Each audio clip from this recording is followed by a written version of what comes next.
I'm now reading a story by Haruki Murakami. The title is The Yakult Swallows Poetry Collection. I would like to make this clear from the start. I love baseball. And what I really love is actually going to a stadium and watching a live game played out right in front of me. I slap on my baseball cap and take along my glove in case I happen to catch a foul ball from the infield seats, or a home run ball if I'm sitting in the outfield seats. Watching broadcasts of games on TV doesn't do it for me. I always get the feeling I'm missing something vital, like with sex, when you hold on. Let's not go there. In my event, watching baseball on TV robs me of that heart-pounding excitement of a live game. At least that's how I feel. Though if I were asked to list the reasons why and explain them all, I doubt I could. To be clear, I'm a fan of the Yakult Swallows. I wouldn't say I'm a wildly enthusiastic, devout fan, but I do consider myself a pretty loyal supporter. At least, I have cheered on the team for a long time. I have been frequenting Jingu Stadium from back when the team was called the Sankei Autumns. That's why I lived near the stadium. Actually, that still holds true. When it comes to finding places to live in Tokyo, that's my main condition, that the condo be within walking distance of Jingu Stadium. And unsurprisingly, I also own several team jerseys and baseball caps. Jingu Stadium has long been a peaceful, humble ballpark, not the sort of a stadium setting any attendance records. What I mean to say is that the place is almost always a bit deserted. Except for rare occasions, it's never been sold out and I can always get a ticket. By rare occasions, I mean like when you are out for a walk at night and encounter a lunar eclipse, or run across a friendly male calico cat at the neighborhood park. I mean, it's about as likely as those occurrences. But truthfully, I kind of enjoy how sparsely populated it is. I have always disliked crowds, even as a child. I don't mean to imply that the reason I became a Yakult Swallows fan is the half-deserted stadium. I would feel sorry for the team if I said something like that. The poor Yakult Swallows and poor Jingu Stadium. I mean, the section where the visiting team's fans sit always seems to fill up faster than the Yakult Swallows fans section. You could search the entire world, and I doubt you would find another baseball stadium where that's the case. So why did I become a fan of that team anyway? What long and winding path led me to become a long-time supporter of the Swallows? What sort of a galaxy did I cross to make that fleeting, dim star, the only one that's the hardest to locate in the night sky? My own lucky star. It's kind of a long story, but under these circumstances, maybe I should touch on it. Who knows? But it might end up being a kind of a concise autobiography. I was born in Kyoto, not Tokyo. But we soon moved to the Kansai Kobe area, where I lived till I was 18, first in Shukugawa and then in Ashiya. When I was free, I would ride my bike or sometimes take the Hanshin Railway line to see a game at Kaohsiung Stadium, the home of the Hanshin Tigers. I was, as an elementary school student, naturally a member of the Hanshin Tigers fan club. You got bullied at school if you want. I don't care what anyone says. Kaohsiung is the most beautiful stadium in all of Japan. Back when I was a boy, I would rush to the stadium with my ticket in hand, pass through the ivy-covered entrance, and hurry up the dimly lit concrete stairs. And when the natural grass of the outfield leaped into view, and that brilliant ocean of green spread out before me, my little heart beat loudly with the excitement, for all the world as if a group of lively dwarfs were bungee jumping inside my tiny ribs. On the field, there is a storyline about to be played out. Amid the full array of cheers and signs and cries of anger ready and waiting, the players are warming up, their uniforms still sparkling clean, the happy reverberation of the pure white ball striking the sweet spot of the bat as the players field fun goals.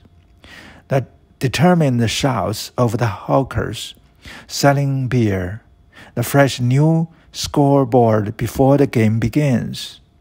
Yes, that's how, without any room for doubt whatsoever, that's how baseball and going to the stadium has become an integral part of me. So at 18, when I left the Kansai Kobe area to go to college in Tokyo, I decided, like it was the most natural thing, to go to Jingu Stadium and root for the Sankei Atoms. This was the closest stadium to where I was living, so I could root for the home team, which to me was the very best way of enjoying watching baseball. Though, strictly speaking, Horakuen Stadium, the home of the Tokyo Giants back then, was a bit closer to my apartment. But there was no way I was going there. I mean, there are certain ethical standards you have to maintain. This was in 1968. The Folk Crusaders had a big hit then with I Only Live Twice. It was the year Martin Luther King and Robert Kennedy were assassinated. And there were student demonstrations on anti-war day that occupied Shinjuku Station. Lining up all these events makes it sound like Asian history. But at any rate, that was the year I decided, okay, I'm going to be a Sankei Atoms fan from now on. Prompted by something, fate, my astrological sign, blood type, prophecy, or a spell. If you have a chart of a historical chronology, I would like you to write the following in small letters in one corner, 1968. This was the year that Haruki Murakami became a Sankei Atoms fan. I'm ready to swear this before every god in the world. But at the time, the Sankei Atoms had totally hit rock bottom. They didn't have a single star player. The entire team was obviously barely scraping along. And there were hardly any fans at the stadium, except for when they played the Giants. To use an antiquated Japanese term, the black cuckoo was calling, meaning the place was deserted. The thought often struck me back then that the team mascot shouldn't be the anime character, Astro Boy, Iron Arm Atom in the original, but instead it should be a black cuckoo. Though what exactly that kind of a cuckoo looked like, I couldn't tell you. This was the age when the Tokyo Giants, under their manager, Tatsuharu Kawakami, ruled. Their home ground, Karakuen Stadium, was always sold out. Their corporate owner, the Yomiuri Shimbun newspaper group, used game tickets as a major sales strategy and worked hard to increase newspaper sales. The Giants sluggers, Sadaharu Oh and Shiago Nagashima, were national heroes. I passed by kids on the street who proudly wore their Giants baseball caps, but the kid wearing a Sankey Atoms cap was nowhere to be seen. Perhaps those brave few who did were seen stealthily slinking down back alleyways, furtively weaving their way under the eaves. My gosh, where is there any justice left in the world?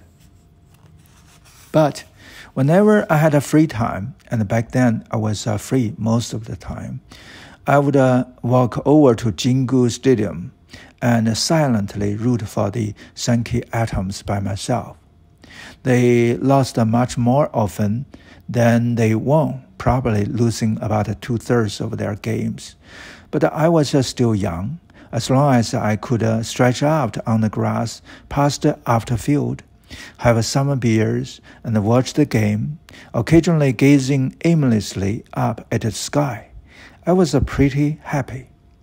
I would enjoy it when the team won the odd game, and when they lost, I would console myself with the thought that it's important in life to get used to losing. They didn't have bleachers in the outfield then, just a slope with trampled down grass. I would spread out a newspaper, the Sankey sports paper, of course, and sit there, sometimes lying back, as you can imagine. When it rained, the ground got pretty muddy. In 1978, when the team won its first championship, I was living in Shadagaya, a 10-minute walk from the stadium. So I wanted to see games whenever I was free. That year, the Yakult Swallows, they had changed their name to the Yakult Swallows by then, won their first league championship in the 29-year history of the franchise, and rode that wave all the way to victory in the Japan series. A miraculous year, for sure. That was the same year when I was 29 too, that I wrote my first novel, entitled Hear the Wind Sing, which won the Gonzo Newcomers Prize. I suppose that's when you could call me a novelist. Starting then, I know it's just a coincidence, but I can't help feeling there is some connection, some karma at work in all this. But this was all much later. In the 10 years that led up to that moment, from 1968 to 1968 to 1977, I witnessed a huge number, almost astronomical number, at least that's the way it feels, of losing games. To put it another way, I steadily became accustomed to regular loss. Have we go again? Another defeat? like a diver carefully takes his time to acclimate to the different water pressure. It's true that life brings us far more defeats than victories, and real life wisdom arises not so much from knowing how we might beat someone as from learning how to accept defeat with grace. You will never understand this advantage we have been given. I often used to shout at the Giants cheering section. Of course, I never actually shouted it loud. During those long dark years, like passing through an endless tunnel, I sit in the outfield seats. To kill time where I watched the game, I scribbled down some poem-like jottings in a notebook, poems on the topic of baseball. Unlike soccer, with baseball, there can be a lot of downtime between plays, so I could look away from the field, jot down my ideas on paper without missing any runs. Let's face it, baseball is a sport done at a leisurely pace. Most of these poems were written during the tiresome losing games when one pitcher after another was brought in to try to salvage the game. Oh man, how many times did I watch that kind of a game? The first poem in my collection was the following one. There are two versions of the poem, a short version and a long one. And this is the long version. I added a few things later on. The title is called Right Fielder. On that May afternoon, you are holding down right field at Jingu Stadium, the right fielder for the Sankey Atoms. That's your profession. I'm seated in the back of the right field seats, drinking slightly lukewarm beer. Like always, the opposing team's batter lofts a fly to right field, a simple pop fly. It arcs high up, a lazy fly ball. The wind has stopped, and the sun isn't an issue. It's a piece of cake. You raise both hands a bit and step forward about 3 yards. You got this. I take a sip of a beer, waiting for the ball to drop. As straight as a ruler, the ball falls, precisely 3 yards behind you. Like a mallet lightly tapping the edge of the universe, there is a slight plunk. It makes me wonder, why in the world do I cheer on a team like this? This itself is a kind of riddle as huge as the universe. I have no idea if this could be called a poem. If you did, it might make actual poets upset, make them want to streaming up for the nearest light pole. I will pass on that. Thank you very much.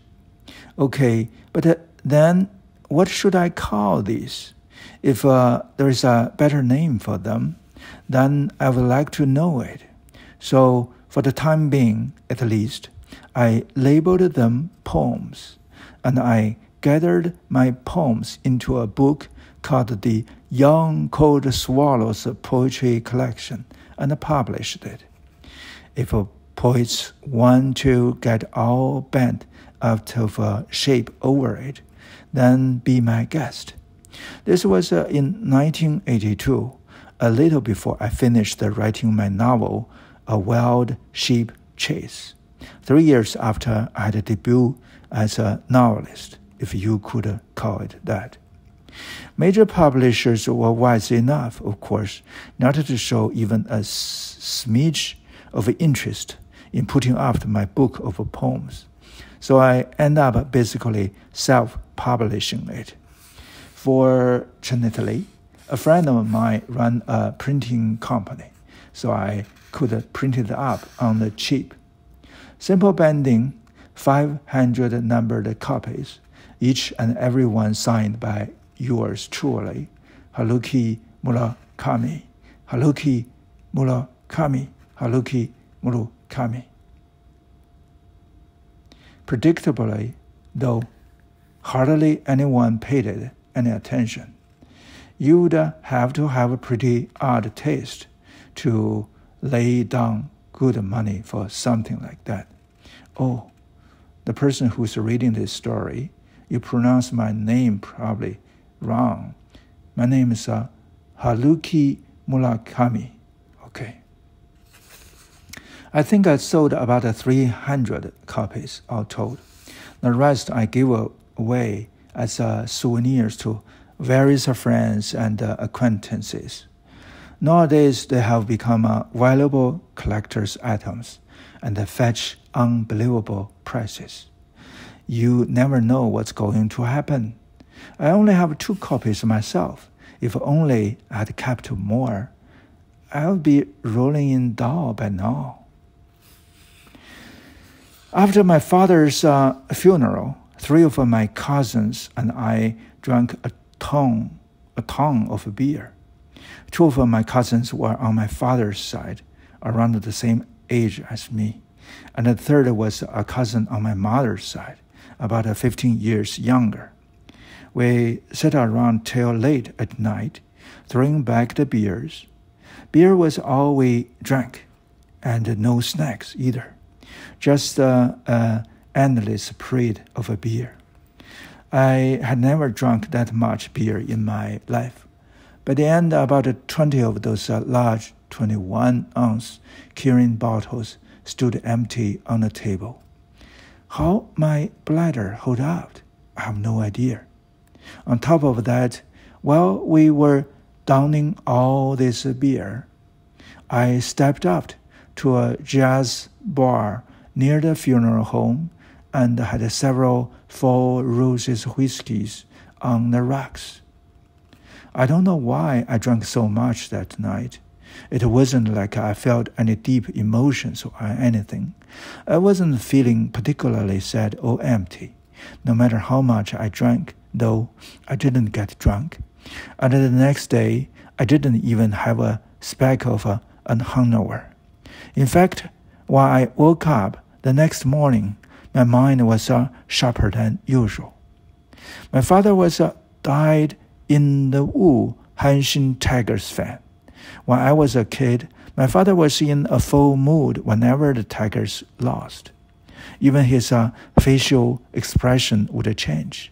And if he had anything to drink, this tendency would get even worse. So on nights after the Hanshin Tigers lost, I would be extra careful not to do anything to upset him. Possibly that's why I never got to be or never could be a Hanshin Tigers fan. My relationship with my father wasn't what you would call friendly. There were lots of reasons for this, but in the 20 years before, severe diabetes and the cancer that had spread throughout his body put an end to his life at age 90. My father and I hardly exchanged a word with each other. You could never label that a friendly relationship. At the very end of his life, we had a reconciliation of sorts, though perhaps it came too late to really matter. But of course, I do have some wonderful memories. When I was 9 in the fall, the St. Louis Cardinals played a goodwill game against the all-star Japanese team. The great Stan Musial was at his peak then, and he faced 2 top Japanese pitchers, Kazuya Ino and Tadashi Sugiura, in an amazing showdown. My father and I went to Koshin Stadium to see the game. We were in the infield seats along first base, near the front.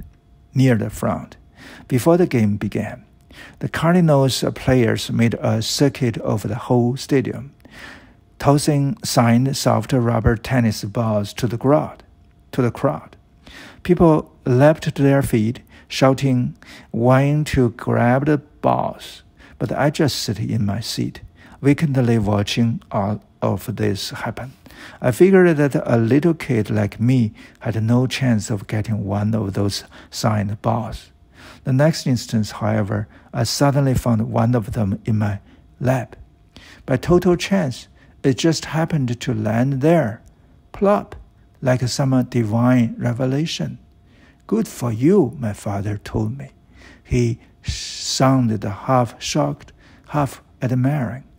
Come to think of it, when I became a novelist at age 30, he said almost the same thing to me, half shock, half admiration.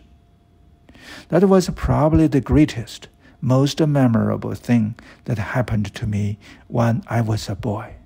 Maybe the most blessed event I ever experienced. Could it be that my love for baseball stadiums sprung from this incident? I took that treasured white ball back home, of course, but that's all I remember about it. Whatever happened to that ball? Where could it have possibly gone? Let me stop here, and we'll continue next time.